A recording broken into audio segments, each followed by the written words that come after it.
এই তীব্র গরমে কোনো কিছুই ভালো লাগে না, কোনো কিছু খেতেও ইচ্ছা করে না, আর রান্নাঘরেতে যেতেই ইচ্ছা করে না। তো আমার মতো মনে হয় সব মহিলাদেরই হয়। তো তার জন্য আমি ঝটপট একটি রেসিপি শেয়ার করতে যাচ্ছি। এই রেসিপিটি জাস্ট 10-15 মিনিটের ভিতরে রান্না করা শেষ হয়ে যাবে, এমনই একটি রেসিপি। তো খুব দ্রুত রান্নাঘর থেকে বেরিয়ে আসা যাবে এই রেসিপিটি যদি করা হয়। তো তেমনই একটি রেসিপি শেয়ার করতে যাচ্ছি। তো চলেন মূল রেসিপিতে চলে যাই। প্রথমে চুলায় একটি কড়াই দিয়ে দিয়েছি, দিয়ে দিলাম পেঁয়াজ কুচি, মরিচ কুচি, একটা আলু একদম চিকন চিকন করে ভাজির মতো কেটে দিয়েছি, একটা টমেটো দিয়ে দিয়েছি একদম চিকন চিকন করে, পরিমাণ মতো লবণ দিয়ে দিলাম পরিমাণ মতো হলুদ, এই তো 1.5 চামচের মতো হলুদ দিয়েছি, অল্প একটু রসুন বাটা দিয়েছি, অল্প একটু জিরা বাটা 1 চামচের মতো দিলাম, লাল মরিচের গুঁড়া দিয়ে এখন আমি হাতে মেখে নেব একটু সময় নিয়ে। এই জাস্ট হাতে মাখাটাই মূল এই রেসিপিটি। হাতে সুন্দর করে একটু মেখে নিলে জাস্ট 10 মিনিটের ভিতরে রান্না শেষ হয়ে যাবে। এই মাখাটা একটু ধৈর্য সহকারে সুন্দর করে মেখে নিতে হবে, আর এই মাখার মাধ্যমে 80% রান্না হয়ে যাবে। দেখে বুঝতেই পারছেন, মনে হচ্ছে একদম রান্নার মতো হয়ে গিয়েছে।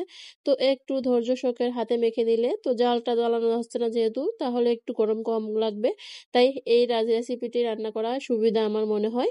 তো আমার তো এটাই মনে হয়, তা আপনাদের কি মনে হয়? প্লিজ একটু লাইক, কমেন্টস এবং শেয়ারের মাধ্যমে জানিয়েন। আর এই তো মাখানো হয়ে গেছে, এর লাস্টে এখন আমি তেল দিয়ে দিব। তেল দিয়ে আবারও আমি একটু মেখে নিব।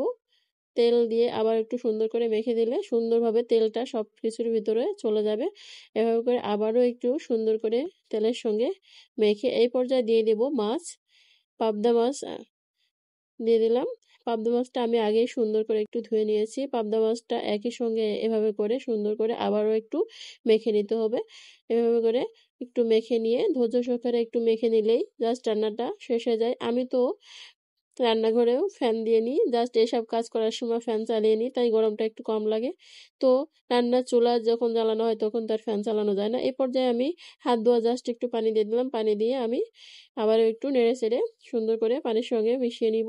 মিশিয়ে নিয়ে এখন আমি চুলার আঁচটা মিডিয়ামের থেকে একটু হাই করে ঢাকনা দিয়ে কিছুক্ষণ রেখে দিব। এই তো 2-3 মিনিট মতো রেখে দিয়েছিলাম। ঢাকনা ওঠানোর পরে দেখে বুঝতেই পারছেন রান্নাটা প্রায় হয়ে গিয়েছে। একটু নেড়ে চেড়ে দিব, জাস্ট নিচে লেগে যাবে না এমনভাবে একটু নেড়ে চেড়ে দিতে হবে, না হলে একদম বেশি নাড়াচাড়া করলে মাছগুলো ভেঙে যাবে, যেহেতু পাবদা মাছটা আমি ভেজে নিই নাই। তো ওইভাবে করে রান্না করলেও খুব টেস্টি হয়। তো সেভাবে করে আমি একটু চেষ্টা করেছি। এখন আবারও আমি কিছুক্ষণ ঢাকনা দিয়ে যাব, জাস্ট 2-3 মিনিটের মতো আবারও ঢাকনা দিয়ে রাখবো। এক্ষেত্রে চুলার আঁচ একদম মিডিয়ামে রাখতে হবে, তা না হলে নিচে লেগে যাবে।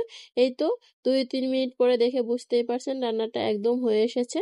এখন আর কোনো নাড়াচাড়া করা যাবে না, জাস্ট উপর দিয়ে এইভাবে করে একটু আমি করে দেব, মিশিয়ে দেব, যার ফলে পাশে লেগে যাবে না। তার কারণে এভাবে করে একটু মিশিয়ে দিয়ে ঢাকনা সরিয়ে আর 2 মিনিটের মতো একটু এভাবে করে জাল করে নিব। এই তো রান্নাটা একদম শেষের দিকে, দেখতেও খুবই লোভনীয় হয়েছে আলহামদুলিল্লাহ। আর খেতে যে কি অসাধারণ ছিল আসলে বলে বোঝানো যাবে না। আপনারাও ঝটপটভাবে এই রেসিপিটি ট্রাই করতে পারেন। আলহামদুলিল্লাহ, অবশ্যই ভালো লাগবে। আর রেসিপিটি ভালো লাগলে প্লিজ একটু লাইক, কমেন্টস এবং শেয়ার করতে ভুলবেন না। আল্লাহ হাফেজ, সবাইকে অনেক ধন্যবাদ। আগামী ভিডিওতে আবার কথা হবে।